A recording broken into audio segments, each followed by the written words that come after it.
મજામાં કેમ છો બધા મજામાં ને આજે મેં સવાણાનું શાક બનાવ્યું।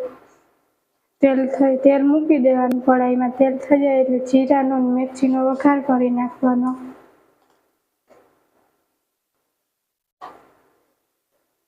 એમાં થોડીક વઘારણી નાખી દેવાની।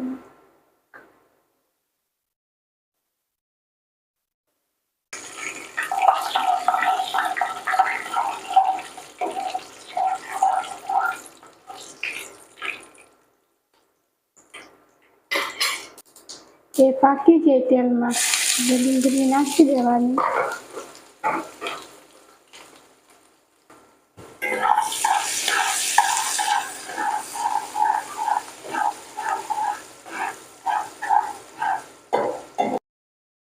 પાકે ત્યાં સુધીમાં ચણાના લોટનો ઘોળ બનાવી દઈએ। ચણાનો લોટ ફરજિયાત નાખવો ને, જો તમારે નાખવો હોય તો નખાય, નકર ન પણ ન નખાય।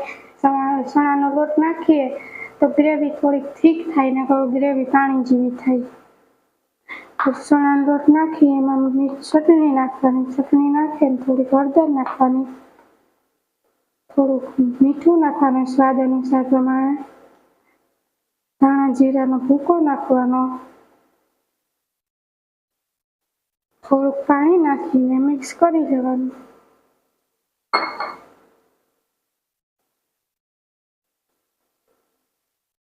તૈયાર થઈ જાય એટલે એને ડુંગળી પાકી ગઈ છે આપણી, એટલે એમાં હવે નાખી દેવાનું।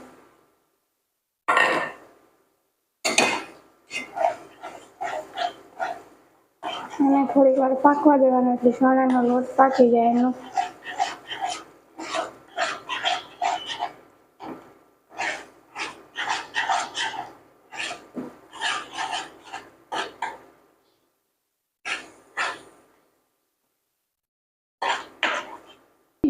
આ હવે પાકી ગયું એટલે એમાં થોડું પાણી નાખી દેવાનું, તમારે જેટલો રસો રાખવો હોય એ પ્રમાણે।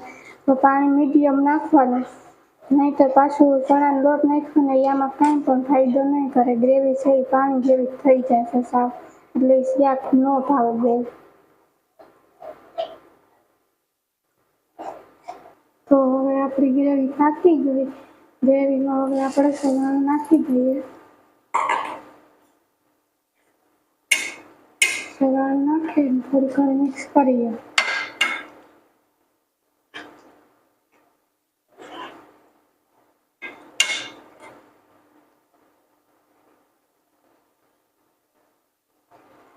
તૈયાર છે આપણી સવાણાનું શાક। આવા નવા વિડીયો જોવા માટે મારા ચેનલને લાઈક, શેર અને